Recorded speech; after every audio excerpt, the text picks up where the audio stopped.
Good morning. Good morning.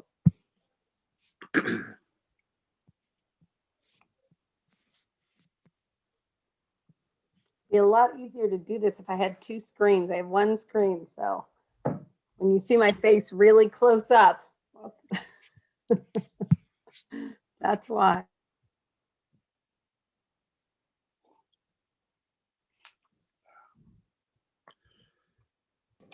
This is a slow time of year for you, Donna, right? Oh my gosh. It feels like complete insanity.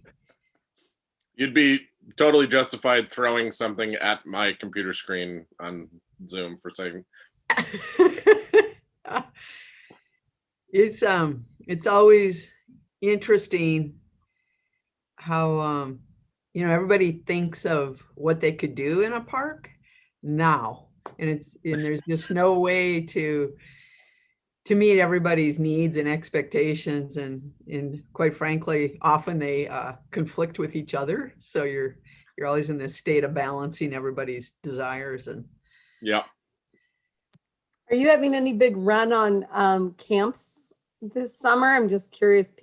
I know we had a pretty good season last year, but we filled pretty much in the first 15 minutes with over Wow. 1,000 campers, and we have 1,400 on the wait list. Wow. Whoa. Okay. Yeah, Well, I've heard from friends that they're still recovering from that process. it is. Yeah, and we even They were so updated stressed out.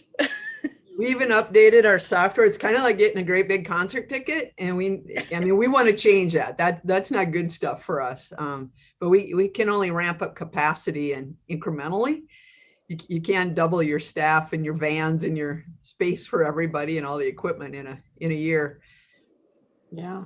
Yeah, no, I get it, but I thought it was funny that they said, they had their hand on the mouse, like ready to go, and they still, Absolutely. What I did when I tried to get into the Sperry Chalet way before it built down, I was just sitting at my computer pressing, And, Yeah. Anyway. It's Karina, just are like we- that. Oh, sorry, Donna. What were you saying? I was going to say, it is just like that. Yeah. Yeah. That was a stressful morning.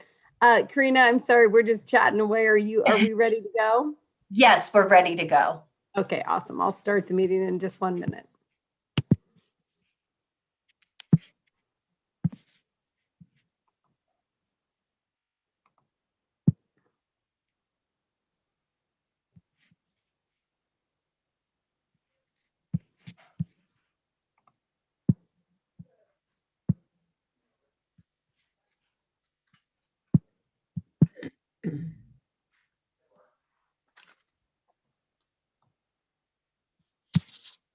I'm going to give us just another minute just because we don't quite have a quorum here. Yeah, and I'm also thinking that Jeff Smith from WGM will be joining us, and I haven't seen him yet. Not that we can't go without him, but I think he wanted to be here. Yeah, we've got a couple minutes of just administrative stuff. So,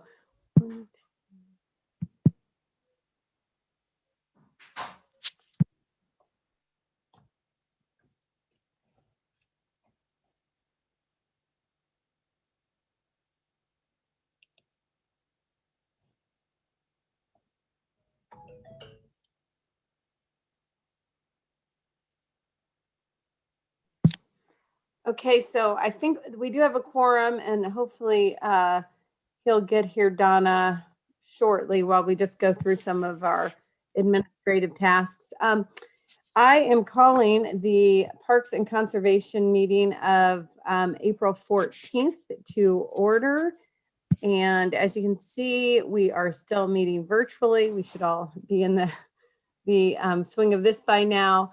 You can join at www.ci.missoula.mt.us /webcasts. You could also join by phone. And if you would like to leave council a message, you could do that at council@ci.missoula.mt.us. If you do join by phone, pressing *9 will raise and lower your hand. Karina, do we have the other slide you could flip over to. Awesome, thank you. And you could also leave a telephone voicemail at 406-552-6012. So please feel free to leave us messages. You could take that down now if you don't mind. And Karina, do you mind taking roll? Sure, no problem.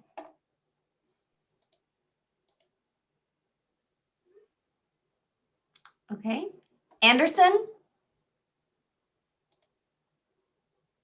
I don't see Stacy. We'll watch for her. I think she'll be here. Okay. Becerra? Present. Contos? I don't see John. Harp? Present. Hess? Present. Jones? Present. Merritt? Present. Ramos? I don't see Jesse. Cheryl? Present. Vaseca? Don't see Sandra. Von Lossberg? Here. West? Here. Here we go. All right, and we do have a quorum. Great, thank you. And we have minutes from April 7th to approve. Are there any changes to those minutes? I see no hands raised. So those minutes will stand approved. And we currently do not have any public here to make public comment. So I don't need to go to that section. I don't know if we have everyone we need for this presentation here. I guess we should just, because we have a pretty busy day today, I'm going to go ahead and just get us started. Is David here? David, are you here? I'm going to take David's spot. He ended You up are. his vaccination this morning.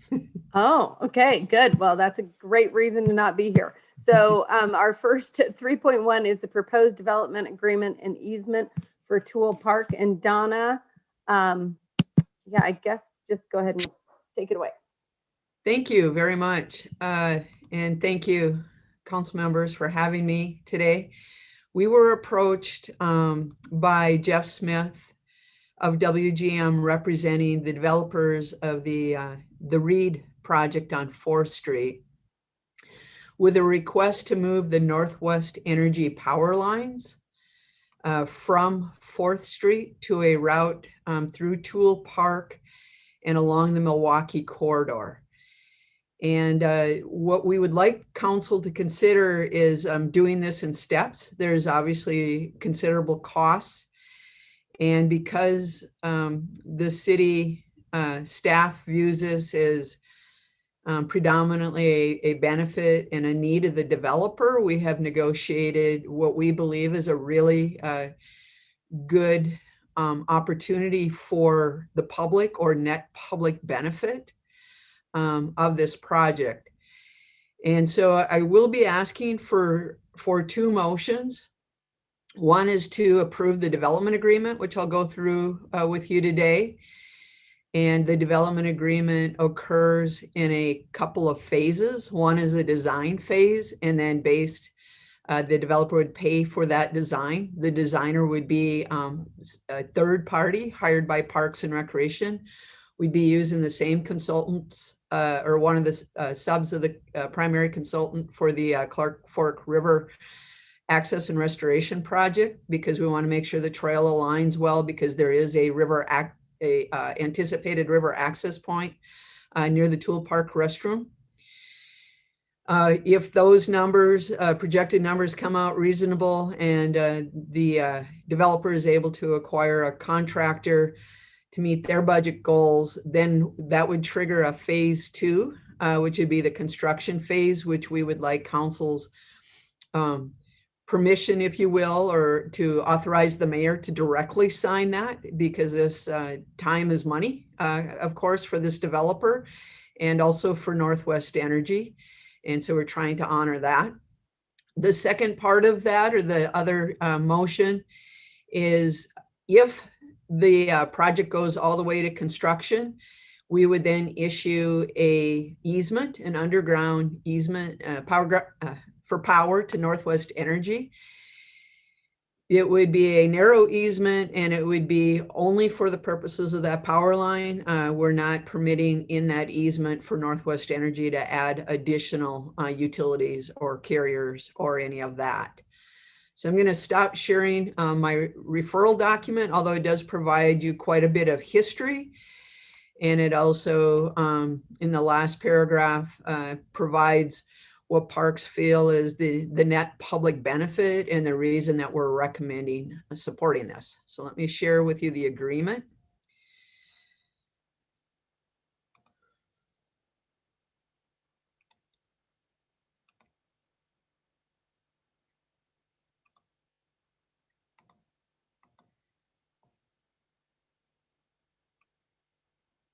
The development agreement is, typical city language. We state the whereas statements. I will get to a map here in just a moment. I do want to share with you that this project is consistent with our long-range plans for the trail. Some of you, so in the 2018 open space bond, we did approve the Clark Fork River Access and Restoration project, which means we'll be looking at additional river access points. I already mentioned one of those will likely be at the Toole Avenue restroom, which is really near this location. In the long-range transportation plan and in all of the mobility-related plans and trail use plans, we are looking at widening. The downtown master plan calls for widening of the trail in the downtown area. For those of you who follow the LRTP and our count numbers, this is our most heavily used trail for commuting year-round. It's also heavily used for recreation. For fitness, including large groups of people running and walking at once.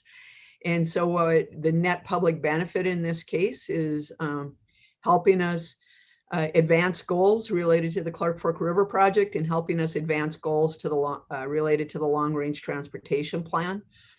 There are some challenges in the site. It's a very restricted site because we want to preserve every plant we humanly can in the Clark Fork Native Prairie, sometimes referred to as AKA John Pierce's Park. We recognize how important that area is, and therefore we did limit the trail width there to 14 plus 2 plus 2 to get through that area. One of the other challenges with this project is it will require some trail closures because it does go past, as we go west, it goes past the Missoulian and underneath Higgins Avenue Bridge where it gets really restricted. If we do go to, if it looks like we can go to construction, we will do our very best, not only to protect as much of the prairie as we can, but also to see if there is any opportunity to get through somehow on the Missoulian's lands that wouldn't necessarily meet ADA on a wet day, but we would do what we could. And if that's not a go, then we would work with the contractor. And these were things that were brought up in Park Board yesterday, and Jeff Smith concurred. We would work with the contractor to limit those closures to being as intermittent or as short as possible, but construction would likely occur over at least a 6-week period. I wanted to bring your attention to B number 5. So I'll go through all of these.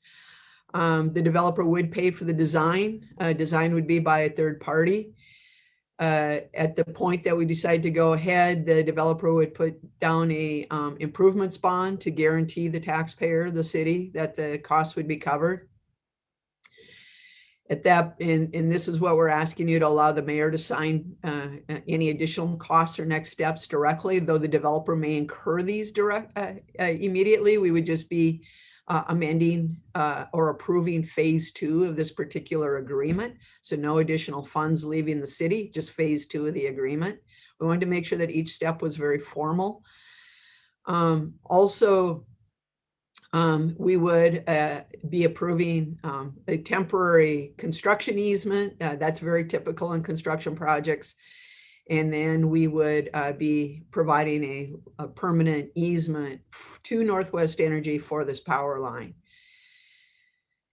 The change from the documents that we were able to upload, as I mentioned, we've been trying to move this along at rapid pace because we understand the strain, the financial strain on developers, and we also are trying to balance that with the net public benefit. We had listed here that number 5 in the documents linked to today's agenda, it says by July 1st. We all realize that that would probably be very, very difficult. And so what we've negotiated is 45 days. Within 45 days of the power line relocation through the park and the trail, and or August 15th, whichever is earlier.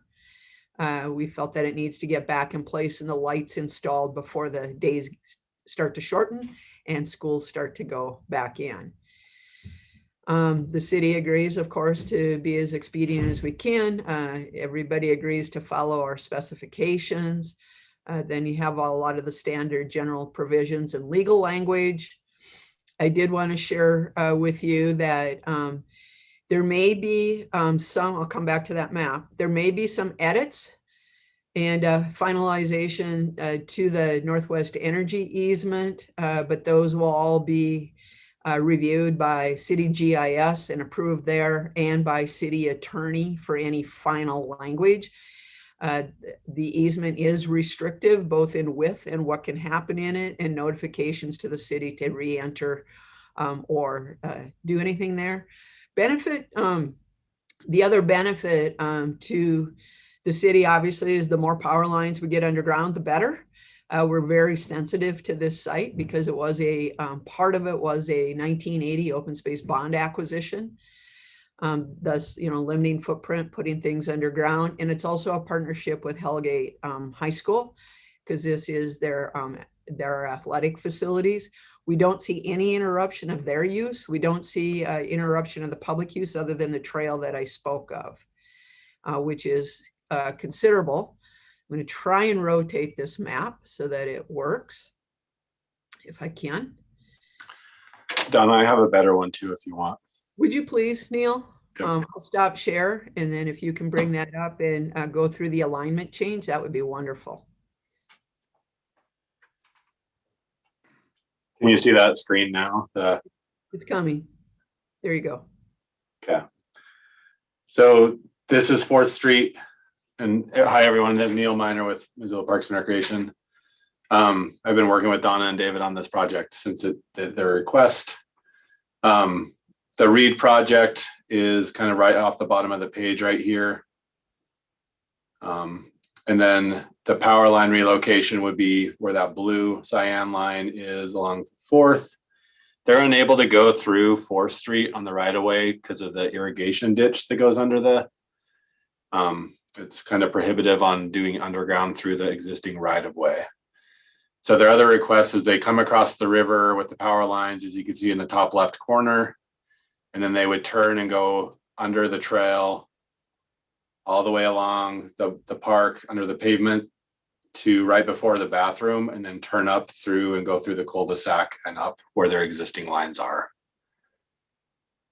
So the impact would be under the existing trail. We would hold, like Donna mentioned, we'd hold that north edge of the trail, the paved trail, as the edge of the new trail section. So we'd have 2-foot shoulders of gravel on each side, and then a 14-foot paved section. And then we'd relocate lights with new lights to meet our standards along the south edge of the trail. The last thing I have to add is we do take easements that go through parklands through City Parks and Recreation Board, and they did deliberate at quite length, asked several excellent spot-on questions. And I think that was excellent. Jeff Smith was there. He was super helpful. They've been wonderful to work with. He has been the go-between with the developers and this project. And we just, while there is some interruption, because it does meet long-term goals that we probably would be getting to, hopefully in the next 3 to 5 years or so, this is an opportunity for us to advance this area. with in a partnership with a developer, and ultimately the developer gets what they need. Northwest Energy buries some lines, which makes them less susceptible to windstorms and those kinds of things. And the public saves some tax dollars by having a partnership with a developer. So our recommendation is to approve both motions. Thanks, thanks, Donna. And I see people are queuing up. I have a couple questions. Many of the questions that I had just from looking over the materials, I think that you've answered. But the reason they're requesting this, just to reiterate what I think I heard Neil say, is because they can't, because of the drainage ditch that goes underneath the road, that's not a viable option to bury them. Is that correct? Yeah, apparently Missoula County is working with the ditch company to redo that structure in 2 to 3 years is what they've told us. Okay. They would have to bore to like a depth of like 15 feet under the ditch. And this is all coming from them. So I think it's kind of really prohibitive with that topography out there to go in the right of way. Okay. And we are, thanks, Neil. And the other question, I know that, and appreciate, one of my questions was about what we'll be doing in that area, because looking at the map, it's really helpful, but also thinking about this map in comparison to the river restoration and the access points, it's obviously in a pretty key area of where we're anticipating having beach access and things like that on the river. So we're still in the, I guess one of my questions or concerns is that, and maybe I'm wrong about where we are in that process. Yes, thank you. I love that picture. But that we're in the engineering part of that, right? Like I just want to make sure timing wise, what we decide is ultimately a great plan, which of course this looks great, but we haven't finalized that yet, doesn't conflict with what they're doing and we're ripping something up that we've done. So I guess that's my question as far as where we are with that plan and how this would line up. Neil, do you want to take that one, or do you? Yeah, I think that was this is the beach access that would be right. You can see the bathroom. Oh, you can't see my cursor at all, can you?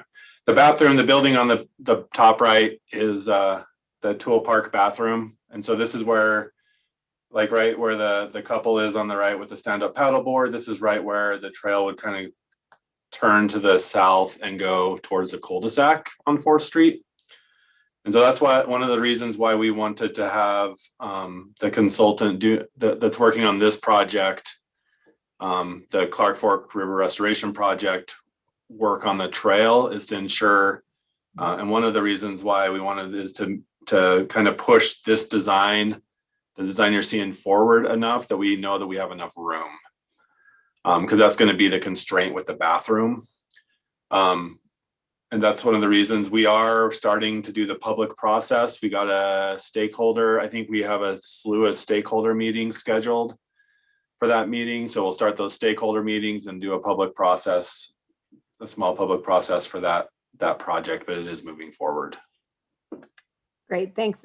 That helps. And I realize I have other council people queuing up, but I have one more question regarding this. So obviously, this is a highly, highly used trail. I used to commute to work on a bike on this trail, and it is in the summer can be kind of tricky in the afternoons to bike on it even. So, I'm timing wise, what time of the year are you thinking this 6-week period would happen? And are you, I wasn't clear on whether there's going to be a little access for people to get through, or it's just going to be completely closed. It would be predominantly in June and July if it goes forward. The latest it would go is August 15th. They're looking at a 6-week period. If we go from design to construction, because remember there's that stop point in getting the next round of numbers, because the developer would like to reassess the costs, understanding that they've already taken the risk and we won't reimburse them for the design costs. we would then go forward with a construction plan. What we would do at that time is make sure that we had the best access possible, or that we could limit detours as much as possible. While it's super difficult, and really it's most difficult for ADA access, because anytime you go from the river up to the roads, there's challenges all around. And so we would do all of our typical advertising and public relations that we do through MPO, through the parks contacts, and all of our trail users, to the best of our ability, to help them pre-plan so they don't end up down there and then having a long way to go. At the same time, what I'd like to do is visit with what we believe are the new owners of the Missoulian, to talk about a temporary access through that property. Whether or not we can get that to ADA suitability, we don't know at this point. We haven't had opportunity or sufficient time because of how rapidly we're trying to move this for the developer, to get all those details worked out and make sure we're, dotting all the I's and crossing the T's in the event it does happen. Great, thank you. Gwen. Great, thank you. Oh, that's the perfect slide that I wanted up. Thanks for my question. So I had seen different iterations of this the last couple months, just because I've been keeping a finger on the pulse of this, but this seems different and better. Before, I had seen proposals, I think, for boring underneath the native prairie, but this is great. It just goes alongside the native prairie with hardly any impact. And is that correct? I'll just ask that first of all. It looks like, other than just adjacent to the native prairie, you're not really cutting through it anywhere.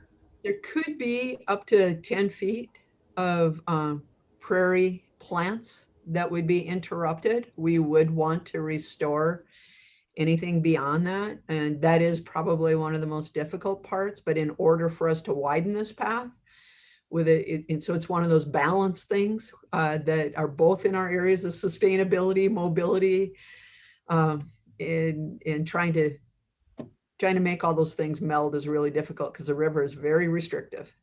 Got it. And Gwen, I think you're spot on. The black lines are the new edge of paths. The yellow is a conduit for the new lighting. And so there would be the lighting that would be like right on this edge. And so the electrical line, the electrical line would actually be under the trail itself. Okay. The future paved trail, but under the existing paved section.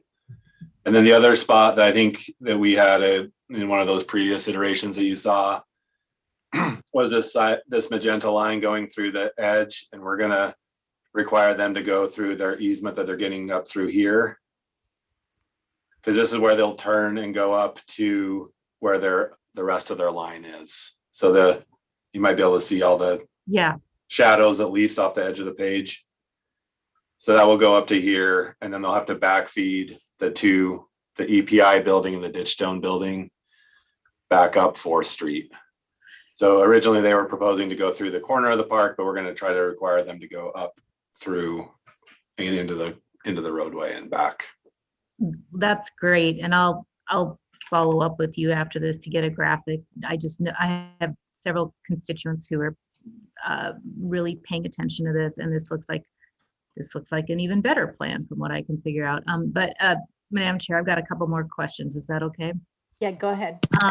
So my second line of questioning is just, I just want to understand with this map. We had public comment Monday night with someone from the accountants building, not EPI, but the next building, saying that yes, the lines will be buried in front of the reed, but now there are going to be more poles, utility poles, in front of these 2 lower buildings down at the bottom. And I couldn't visualize it. I will admit, from her public comment, I don't really understand it.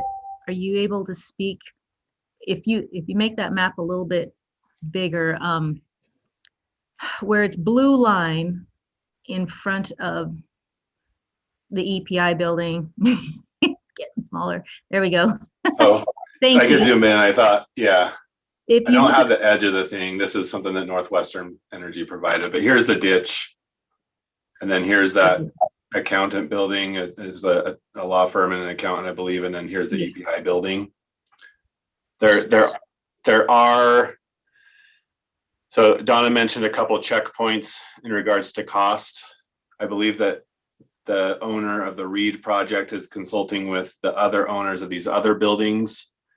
One of the options is to only underground the electrical line to right before the ditch okay, and then come above ground again to where it actually is.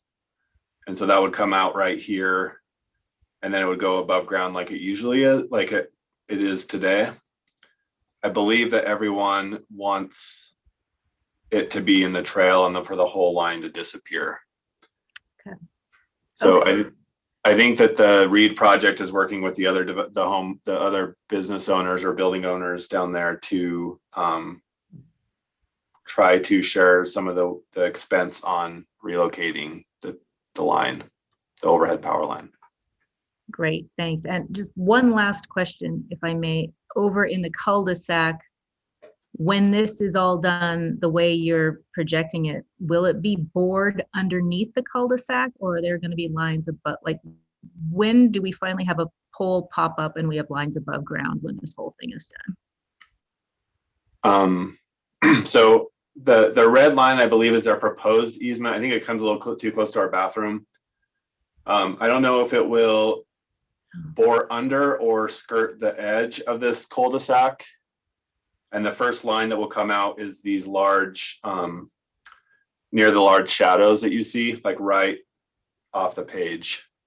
Got it. So there is the overhead power line that kind of runs diagonal, which I'm not a power guy, so I can't tell you the difference in those. These are kind of the more of the service lines for the buildings and everything. And then this is what the main, one of the main power lines that transmits power to other areas. But this one will still be above ground through the park. This is the one that goes across the river as well. Okay. So your first one that you'll see from the 4th Street alignment is right here where the north arrow is. Great. Thank you. Thanks for the time, Madam Chair. Absolutely. Julie? Thank you. Just to be clear, since WGM's working on this project, I won't be voting on it, but I still would like to understand. And I feel like maybe I'm just missing this altogether. So if we could back up a little bit, I'm confused. Can you zoom that all the way out so we're seeing as much of that picture as we can? What I don't understand is how are we avoiding both having overhead power lines over the ditch and boring under the ditch? It seems like we have to do one or the other in order to get power lines to those, to all of those properties along the south side of 4th Street. And I'm just not getting it. So let me see if I could draw some lines. So the power comes across the river right here in the green. Let me see if I can make that line a little.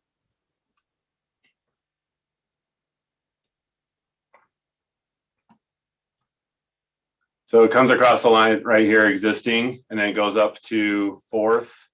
I don't know if you guys can see that green line at all. Let We can me. see your cursor. So that's the existing rough route of it. The new route would come across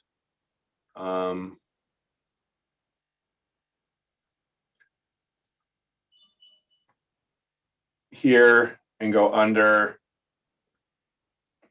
off the page. And so it would the ditch runs right here, so we wouldn't have to bore under here. It goes overhead here. So basically it would take this line out. There is an existing overhead power line that comes across the ditch and runs from here. I think it runs somewhere to like this, that red line. So what we would take out was this green line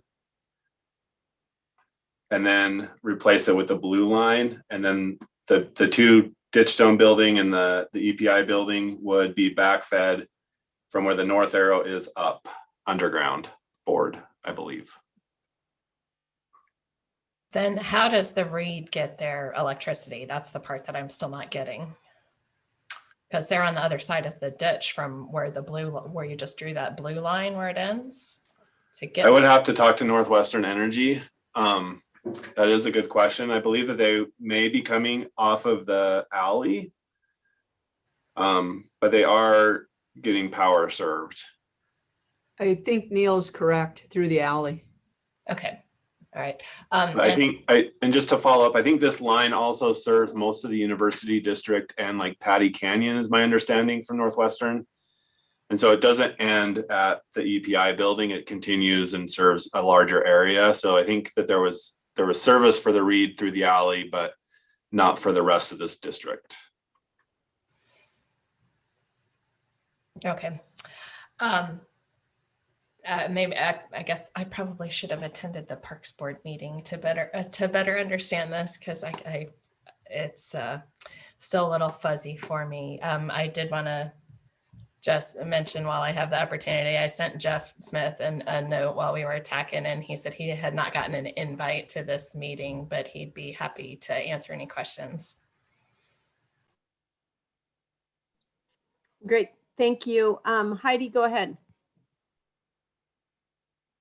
I think many of my questions are kind of along the same lines of what Julie and Gwen especially just asked. And I guess I remember a couple of weeks ago we had, I believe, the owner of the Ditchstone building come give public comment at one of our main meetings, Monday night meetings, and she mentioned that there is going to be an addition of power poles to this area as a result of the 4th Street project. And I was just wondering if that is still the case, or if that's old information has been changed with, maybe some of the more recent updates to what's being planned here. Our understanding is this reduces the number of total poles. Is that your understanding, Neil? So yeah, correct. If we do the easement, if the developer comes up with the money to pay for the design and the construction of the trail, this would reduce the number of poles on 4th Street to be all underground. But it will not eliminate all poles in the area. It will not eliminate the red line, and there will still be poles down by the north arrow. The other option is if the Reed can't foot whenever we get, so we gave these check points. If we get bids back for the trail and the Reed does not want to foot the bill by themselves, I believe that they've asked privately with the owner of the Ditchstone building if they would want to contribute some money. This is all outside of us, and this is a trying to get to this preferred location of getting under the trail. If the Reed owner is not capable of paying for the full cost of the trail reconstruction, his other option is to stay within the right of way and to underground it in front of his building. And then it would come up before the ditch, which is right here. And then I believe that they would, and this is just my understanding from my question, because I asked the same question that we got. I believe that they would either have to do a guy line to do the support when it comes out of the ground, but it would all be in the right of way. So there could be potential. I don't know if we have the capability of stopping that, from my understanding. No, that's super helpful. Thank you. Thanks. Brian, go ahead.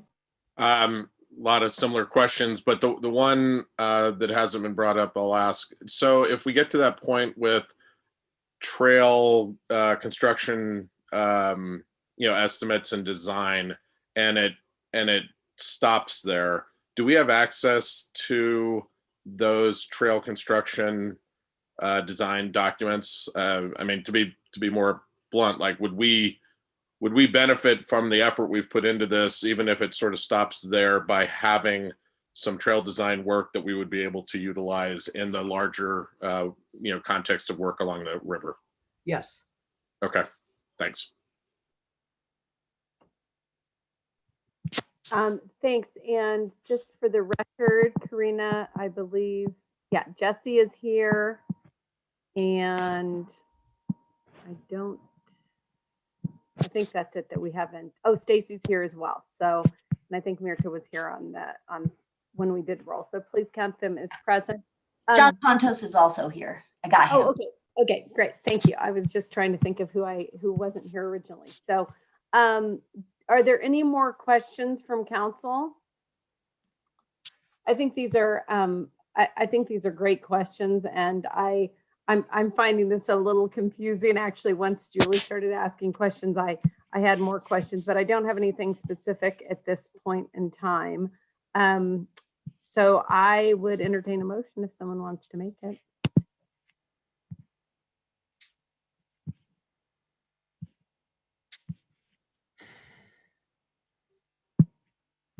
Okay. I can't tell whose hands up. Hold on. Jesse's hands up. Jesse. Thank you, Madam Chair. I will make the recommended motion. Great, thank you. Amber, just real quick, we have actual 2 motions on this. Is this for both or just the one? Right, would be thank you. both. Okay, Okay, thanks, thank Jesse. you. Sorry. No, thanks, I appreciate that. And there's no public here to make public comment, but Brian has his hand up. Go ahead, Brian. Yeah, I just would like to hear from the Ward 3 reps. I mean, I can see some definite benefit. The thing I'm most sort of centrally focused on is that trail widening opportunity there along the river. It seems like a bullet we need to bite at some point. And, if we can do this in partnership, that makes a lot of sense to me. I also recognize there've been a number of questions around, the utility poles and lines. I was not at the council meeting when there was that public comment. So, I'd be interested if there's any new information that comes Monday. I'm inclined to support it, but I'd like to hear from the Ward 3 folks. Thanks, Brian. And I also want to just say that I think that there's public benefit here. I'm not complete. I would like to know kind of what the total number reduction and poles is going to be in the area. If we can figure that out, I think that would be great and useful information. But, as we have looked at, as we see our river being kind of loved to death, as people say, and we know that we are going to be doing a project in this area. I think this is going to save some money on that, and there's going to be disruption in the trail at some point. So, Gwen, go ahead. Thanks. Yeah, I'm happy to speak to this, and I think there's great public benefit in burying the utility lines. This is I think our river is our New York City Central Park. And we're starting to figure that out and really embrace it. And so this is, to me, burying the utility lines and widening the trail are good things for this community and good for the future, and going to help cement our river as a place of play and transportation and serenity and all of that. What I want to point out, though, is the native Prairie Park that is adjacent and to this is a real gem that's sitting here in the middle of Missoula that a lot of people overlook at times. And this was one of the first acquisitions with our original open space money. And it is true native plants that were in this valley long before the city of Missoula was ever built. So there are certain advocates and constituents of mine I just wanted to highlight who have not only put years and years of work into the native prairie, but also have been really good advocates making sure that it was protected during this entire process. And that's John Pierce, who has put not hundreds, but thousands of hours in weeding the native prairie for decades now. But also Ann and Eric Green and Lynn Smith are just wonderful advocates who have communicated with me, provided input, and Neil from Parks and our engineers for the city of Missoula have worked also on this. And this is a great example of really that public input being very constructive and helping guide this to a good place. So thank you to those people, first of all, and thanks to Parks and the engineers and WGM and everyone for working to really preserve this gem right here. And I know there's going to be some growing pains to widen this path to 10 feet wide or so. And it'll impact the native prairie a little bit on the edge. And I just trust that Parks and the people working on this will do the best they can. I was just walking on the path the other night and it is super busy. It does need expansion. But when this is all said and done, please go take a walk through the native prairie. And if you're ever lucky enough to be there when John Pierce is working, first of all, help him out. Second of all, ask him about the plants because he's incredibly knowledgeable. So that's my input on this. Thanks for asking. Thank you, Gwen, and thank you, John. That's awesome. Heather. Thanks. I definitely support the expansion of the trail, Brian. To your question, this is a part of our commuter trail system that is well loved, well used, and I think especially during COVID, every time I think to travel that path, the numbers just seem to keep amplifying and growing. And so just some additional width would definitely help improve things. I think working with some additional lighting would also help in terms of safety and letting people feel more at ease as they walk at night in particular and provide waypoints along the path. But I really want to also just speak to the nature of this project. I feel like we keep saying this over and over, but it just continues to echo throughout all of our work. This is a partnership between the public sector and the private sector to create mutual outcomes that we all benefit from. And while it's maybe not the ideal path forward in terms of trying to reduce the number of things that have to get dug up, I think the ultimate end result will be one that we will all be very proud of. And I would be remiss to say that without this particular park, years ago, I would have never learned the art of xeriscaping and from that particular park, and it's something that I have incorporated in my own landscaping over the years, and it's definitely an educational system live for all of us to enjoy. Thanks, Heather. Mirta. I just wanted to lend my support for this motion because I think that our Parks Department has always been visionary about improving access and providing equal opportunity for access to our community. And I think that while this might be a disturbance for a short amount of time, I think the long-term vision is important to keep in mind. And I see that as a really great benefit to the community. So I'll be supporting this.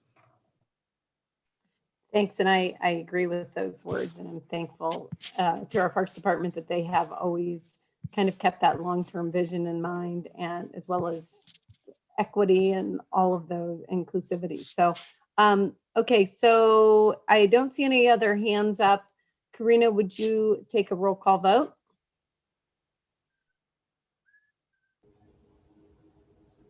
Sure, and if you'd like, we can go ahead and do this for both the motions. Yes, please. For everybody? Yeah, I think Okay. that makes sense. Yep. Thank you. All right. Okay, let's do that then.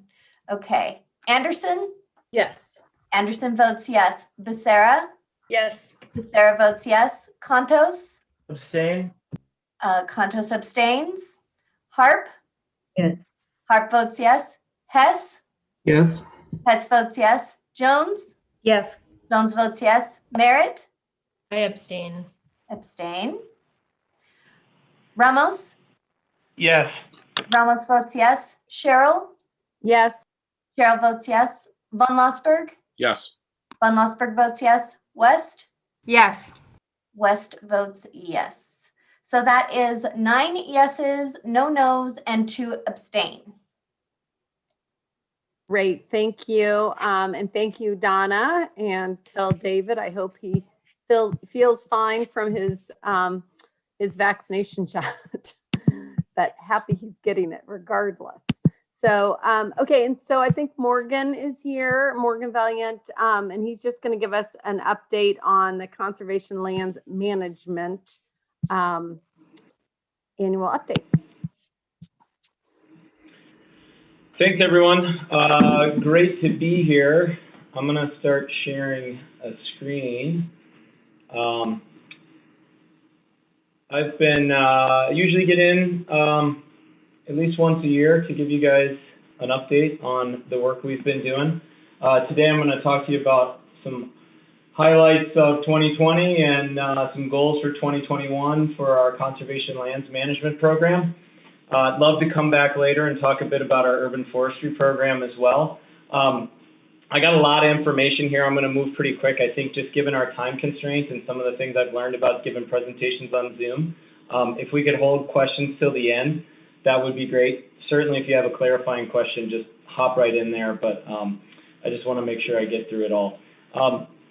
So again, to start off, I think many of you realize we've done a bit of a reorganization within our Parks Department, essentially combining our urban forest program and our conservation lands program and creating our ecosystem services division. I have been elevated to the ecosystem services superintendent, so now I'm overseeing both of these programs. We've just backfilled our conservation lands manager position, and today I'm going to talk mainly about the conservation lands management program. One of the things we're really trying to do, and it's worth noting, this year will be the first year where we've got our conservation and stewardship mill levy money fully implemented into the program, and we're trying to create functional work teams, so a research and monitoring team, a recreation management team, and our natural resource management team, to really be more efficient in the work we do. In the past, we've really cultivated a lot of Jack and Jills of all trades.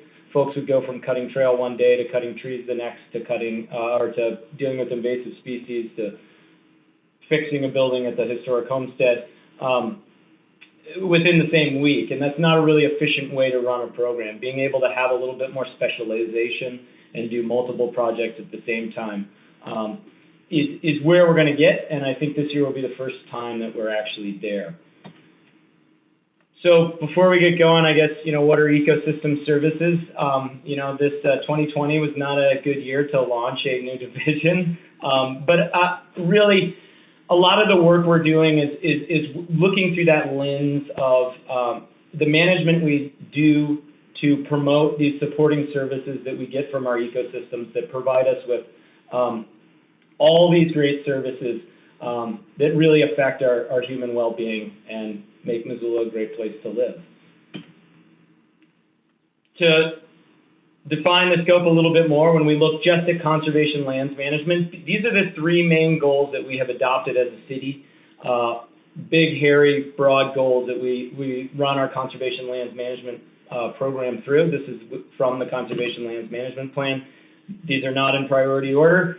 Conservation or conserve natural and cultural resources, protect and enhance our native habitats, and provide outdoor recreational and educational opportunities. In 2020, we had almost 500 acres, just under 450 acres of new additions. We picked up Mount Beanstone North, just above the South Hills, which is a 360-acre parcel that connected with the former South Hills Spur parcel. So we've got about a 500-acre open space land out there. And we also picked up Fort Missoula Ponds, which is out on the Bitterroot River next to Fort Missoula Regional Park, which is about a 90-acre property. It's always important, and I think one of the things I've definitely seen, and you've seen, is quite a bit of growth, not with just in our program and program structure, but also within the lands we manage. When we did our Conservation Lands Management Plan in 2010, when that was adopted, we had 3,200 acres of conservation lands. As of today, we're up to 4,828 lands. I'm not going to get way into the details, but this is actually the map from our Conservation Lands Management Plan. If we flip to what the map looks like today, You can see the majority of the additions of new lands have been in the Grant Creek area with the Bluebird property and the Charlotte Margaret Nature Preserve, out at the Tower Street Clark Fork Islands complex.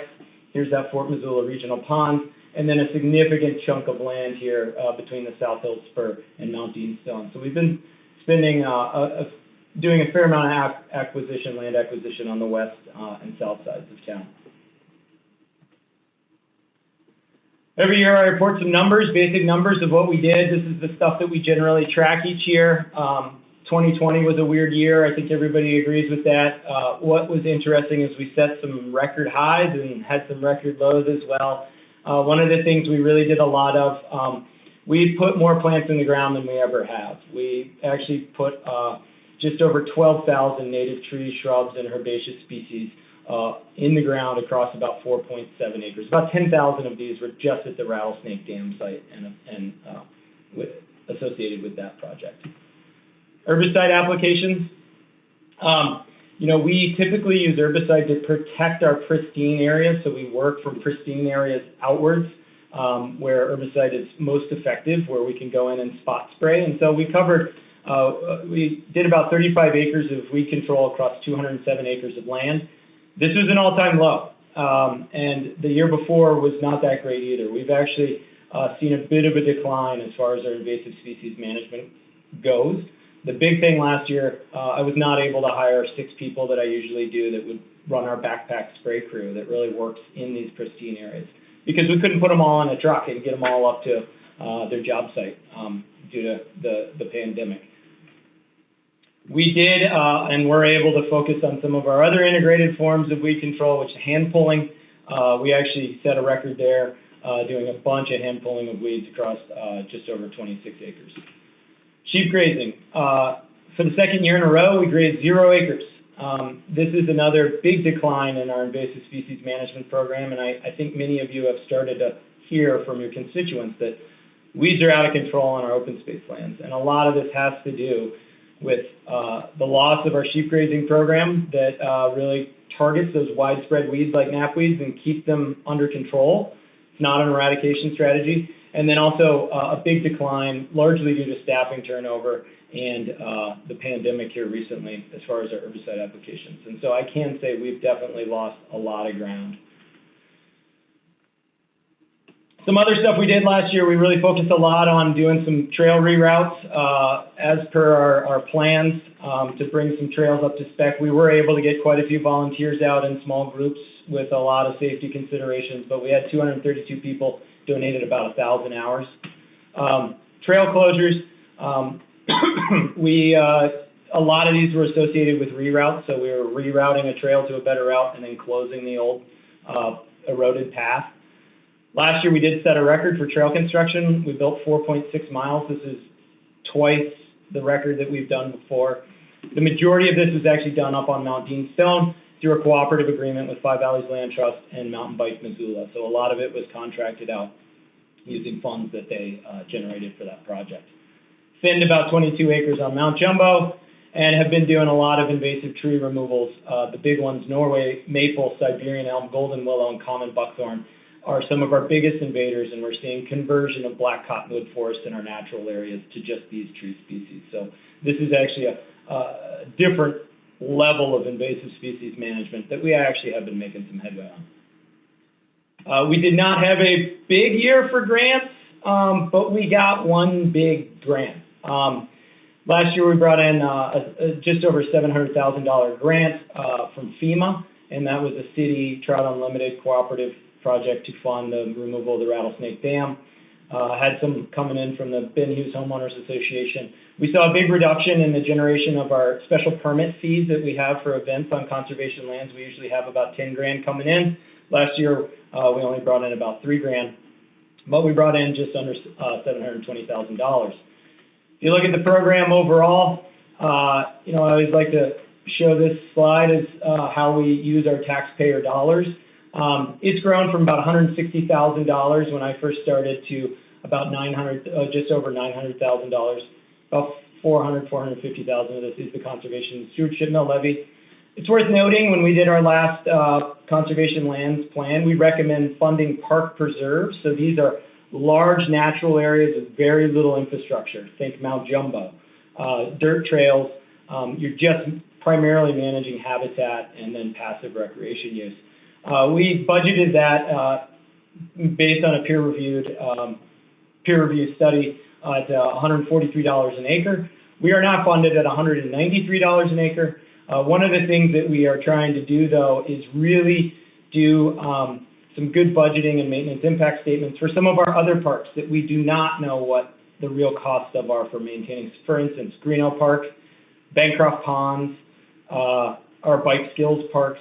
Those are definitely much more than $100 or $143 an acre for maintenance. We're talking thousands of dollars for some of those properties. And so that is something that we're working on right now. Since I took over the program in 2008, which is largely when the program began, we've brought in just under $2 million in grants, donations, and other revenue. One thing I'm very proud of is we've been able to basically bring in 35 cents of every taxpayer on every taxpayer dollar that has ever been invested in this program. So a really good opportunity to leverage those taxpayer dollars to get more work done. Our big accomplishments last year, I'm going to talk a little bit about the good things that we had happen to us and that we learned during the pandemic, not all the bad things. But we really were forced to develop new protocols and new educational signage and new ways to reach our users. And some of that stuff is definitely going to stick and be used as we move forward other initiatives and programs across our land. We also, the other big one was, removing the Rattlesnake Creek Reservoir and Dam. So early on in the pandemic, we realized land management must go on. We were all essential workers. We were coming to work. We were doing our work. We still needed to maintain these parks. And it took, and you've probably heard this from everybody, a lot of time to figure out how to do this work safely. We were developing new protocols, some of which made sense, some of them didn't. Long run, we didn't keep everybody safe. But we were stretched incredibly thin. We also saw a drastic increase in our public use of public open space. Here's a graph from some trail counters that we had up in the Barmeyer property in the South Hills. And if you see right here on 3/12, when the governor declared a state of emergency, we actually saw a 362% increase on this property. And that was really seen across the system. We also, for the first time ever, on average during peak season, Lincoln Hills Trailhead up in Lincoln Hills area on Mount Jumbo Saddle, on average had more cars than our most used trailhead historically, which was Waterworks Hill.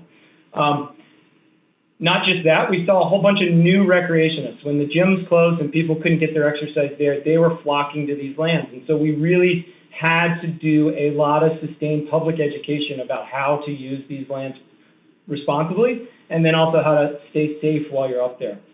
I think if one thing was proven through this whole pandemic is that it's great that we have these public open spaces that people can go and access. It really reinforced why one of the great reasons why Missoula is a good place to live. Folks were able to get out and get into these public open spaces. Unfortunately, it hit when we were right at the beginning of hiring and we didn't have a lot of staff to manage that increased use. Some of the things we tried very early on, it was just getting information out, trying to let people know how to safely use these things, use lands. Also, getting basic etiquette out that a lot of new users didn't know, like uphill traffic has the right of way. So knowing when to step off. We were seeing people step off the trail and then go like 50 yards away and come back, and we're getting all these shadow trails created. And then we started really moving into actual on-site signage to talk about like, hey, this foot trail's 10 feet wide. You can pass each other without stepping off the trail and trampling adjacent sensitive plant communities. We tried some other things like out and back. That worked well. Later on in the pandemic, we really started to hear from a lot of users where we had loop trails. Could we make them one-ways? Then we wouldn't have to be passing people all the time. We tried a one-way loop on the Barmeyer property in the South Hills. People loved it. They absolutely loved it. The sign stayed up. We tried one on the Sunlight property in Rattlesnake. People hated it. Signs got torn down. I got hate mail. And so we definitely saw that there's big differences in our community. But these signs that we were getting up very early on were getting adopted by our local state and federal agencies. Our policies were getting adopted by state and federal agencies. We're definitely setting the trend as far as safety goes. Some other accomplishment, removal of the Rattlesnake Dam. I'm going to go through this kind of quick because you guys are very familiar with it, but overall, this is a big collaborative project that the city had with Trout Unlimited and Montana Fish, Wildlife, and Parks. Last year, we removed about 4,000 cubic yards of concrete. We did a significant amount of salvage of historical materials to reuse on our kiosks and our benches that we're going to build on site to kind of capture and preserve that history. We reconstructed 2,000 feet of stream channel and side channel, about 4 acres of wetland, planted about 10,000 plants with about 184 volunteers. One thing that was incredibly unique about this project, which I feel like the city should be really proud of, is that this is a $1.7 million, more or less, total project. 85% of the money that funded this came from grants and donations. There was a very small amount of taxpayer and Missoula Water ratepayer money that went into making this happen. Here's some of the pictures. Obviously, a lot of concrete had to come out. Here's the last bit of the dam coming out. I do want to draw your attention to the screen house. You're going to see kind of some shots from the same perspective here coming up later. Salvage a lot of historical materials. This roof we're going to reuse in a kiosk. A lot of these other things we're going to reuse in kiosks. This we're going to turn into a bench. We were able to keep some of the original hand-stacked rock wall on site. Oh, wrong way. A lot of stream channel reconstruction. This is the main stem of the Rattlesnake. These are these side channels that will carry flood waters through the area. This is where that screen house was right there. So this is literally where the dam was. This is what it looks like today. These wetlands, we did uncover a bunch of natural seeps. We were able to connect a wetland all the way through the entire property on the east side to connect two historic wetlands on either side. Those 4 acres of wetlands are great habitat for a multitude of creatures that are using the site. And by September, a lot of people were really eager to get out in the field with their little family units and common plants. We had a huge, I think we did 12 to 13 events out here and got a lot of plants in the ground in a very short period of time. It's worth saying all those plants were grown in our own city conservation lands greenhouse, so another great use of city infrastructure to get that stuff done. This is what the site looks like now. This was taken early winter. This is the new channel coming through, bumping up against that cliff. That screen house is right here. This is some of the overflow channels that catch floodwaters here and fill this little pond. This is that wetland that we were able to activate that runs through the entire site. This is where the old dam and a lot of the old cabin was. This is all upland restoration. Looks a bit like a World War II bombs battlefield right now, but it's going to start turning green this year and it'll start looking a lot better. Obviously, you guys know, planning for the wilderness dams is occurring. We've got ways for people to engage in that. We had a great public open house last week on that. 2021 priorities. We've got several big projects coming through. One of the big ones that we're doing that is kind of a multi-pronged approach, and this is using conservation stewardship mill levy money, grant money, and open space bond money, but we're upgrading a lot of trailheads. We've got 12 primary trailheads, 22 secondary trailheads. These are the big trailheads that you think of, like, you know, Waterworks, Cherry Street, Gasworks over on Mount Sentinel.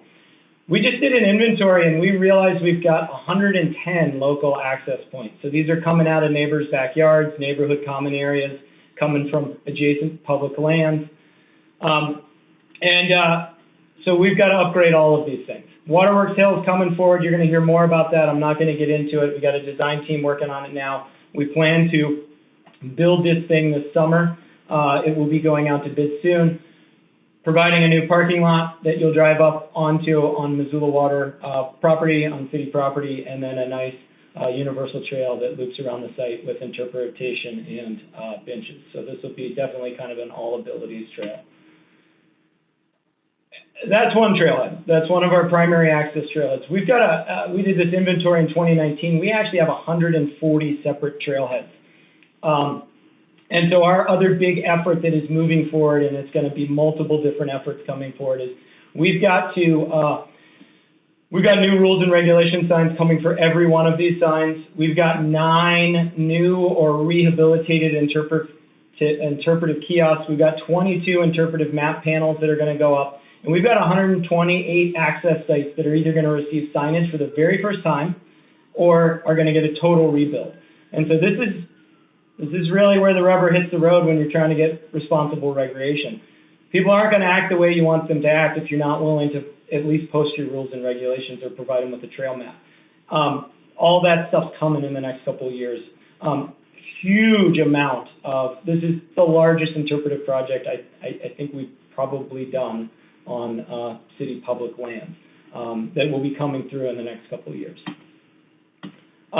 So we're redoing a lot of our welcome signs, redoing a lot of our chevrons. These are some of those map panels that are going to get replaced that are all over and they're going to get distributed across the entire city, not just on in the Rattlesnake. These are some of the kiosks that we have that we're going to be rebuilding and adding with a lot more education. Mount Beanstone is the other big project. We just adopted a rec plan for that. We are working, I actually have a meeting to finalize trail connections on this property this afternoon. We're hoping to open this to the public in early June. This has a really unique, I'm really proud of the work that the Conservation Lands Advisory Committee and the Park Board did on this. We have hunting opportunities at the top. We've got seasonal restrictions on dogs.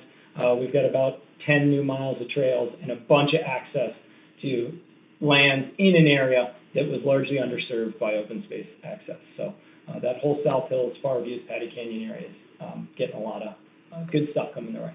Clark Fork River planning, and I know I've got to go faster here. This is also happening. You'll hear more about this. We've got an Engage Missoula site up right now. We've got a design team working on this plan for river access and restoration through town. We are going to kick off this fall a large community-wide planning process for Fort Missoula Natural Ponds that we picked up. It's the old gravel pit below Macaulay Butte.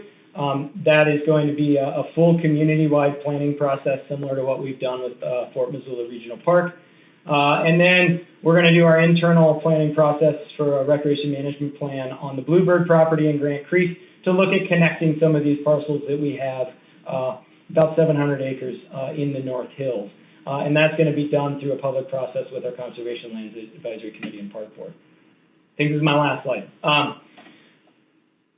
It's really critical this year, 2021. We have got a ton of new staff. I have realized that as much as I would like to get a bunch of work done, and we will get a bunch of work done, this slide shows you the amount of turnover that we have. We've got so many new people starting, and this is part of staff turnover, but also conservation and stewardship mill levy money.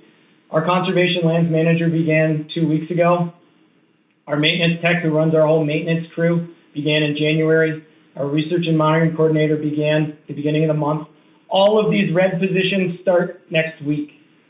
We have got to focus on defining our roles, doing that onboarding, staffing up, building a familiarity within our lands management program with all these new people.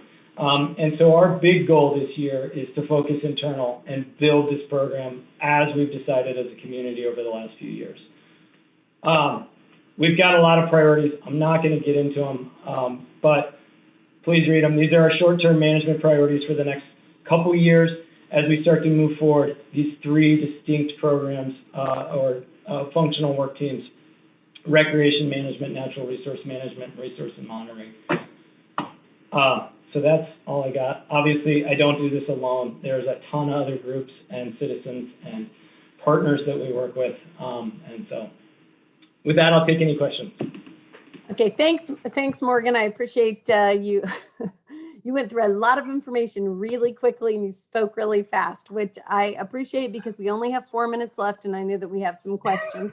But I just want to highlight a couple things that you said. I don't necessarily have any questions. 140 trailheads for a community our size. I'm guessing, I don't really know what other communities our size in the Rocky Mountain West have, but I'm guessing that is a very high number. So just appreciate your work and keeping those open and erosion free and all those other things. I think that the the almost $2 million, I think you said, in grants is an amazing amount. You said 35 cents per taxpayer dollar. That's, something I love to see, but I just think that's really responsible use of our money. And I appreciate that. I know from working with you in the past that you're always concerned and aware of that. So thank you. And I do want to thank even though this was a small part, it is something that our community does. So I'm thankful for the volunteers and the hours that they put in. We have so many programs in the city that need that. And I just appreciate that they're out there recreating and also willing to put their work in. And I could go on and on. I'm not going to, because people probably actually have questions, but thank you to Trout Unlimited for their amazing partnership in this as well. And Morgan, thank you for your leadership in this program. We really appreciate having you on board. Okay, so that was my fast speaking. Julie, go ahead.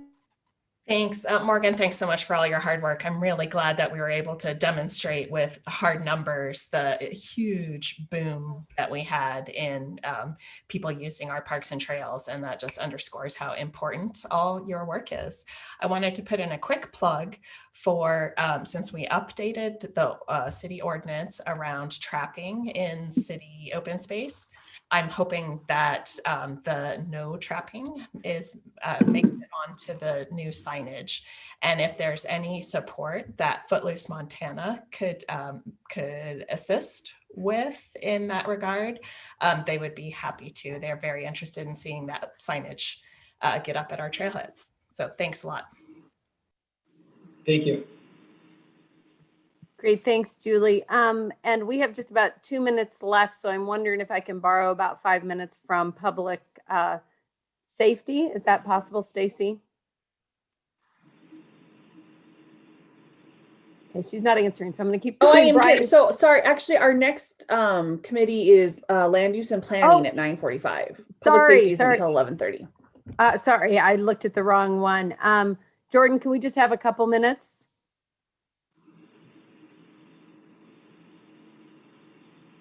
Is he not here? Okay, we're going to keep going. Brian, go ahead. I'll be quick. Superintendent Valiant, I'm going to practice that nomenclature. First of all, thank you, Morgan. This is my, I think, favorite update, and I think I say that every year.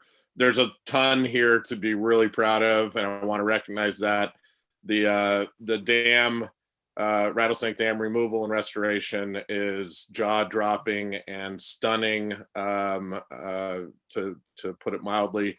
I want to thank you for recognizing the issue around the invasive weed proliferation and the situation with, staffing and such on that. And I'm really glad to see it here on this slide in the middle column, particularly the planning and the expanding use of contracted services. And please don't be shy. Where council can be helpful in those efforts, I am committed to being so. Look forward to more on that. Thanks. Thanks, Brian. Gwen? Great, really quickly. Thanks so much, Morgan, Superintendent Valiant. And I wanted to say my vision of you is of Sisyphus, the Greek mythology story of the man rolling the boulder up the hill, and you do it every year. So thank you so much. Just could you just give us a quick 4-sentencer on the grazing program? We didn't have it last year. I just don't recall why we didn't have it last year or this year. And if you're going to do it in the future, it looks like, what's the status?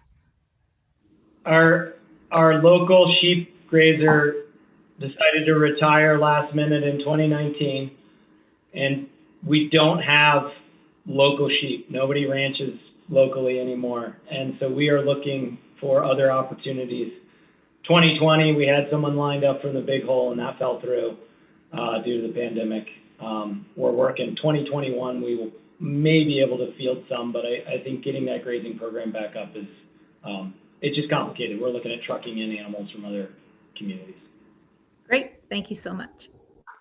Thanks. And since Jordan isn't here, we'll just steal some of his time since he can't say no. So go ahead, Heidi. My question was actually around the sheep program as well. And I guess I would love to see that come back. I know Brian and I've had conversations about invasive weeds, and it's a noticeable difference. And I think maybe there's room for opportunity there, for partnerships and maybe even education programs. I know we have a pretty robust, 4-H program and agriculture programs, and maybe instead of trying to find someone outside of the community to bring sheep in, maybe we just build our own program with a community partner like that, so that we have a local resource that's sustainable. So that's all. Yeah, and I've looked at that. I think the tricky thing is to do it right. We've learned you need at least 500 sheep, and nobody has that much room during the winter. And so you got to have someone that's got the land and likes sheep.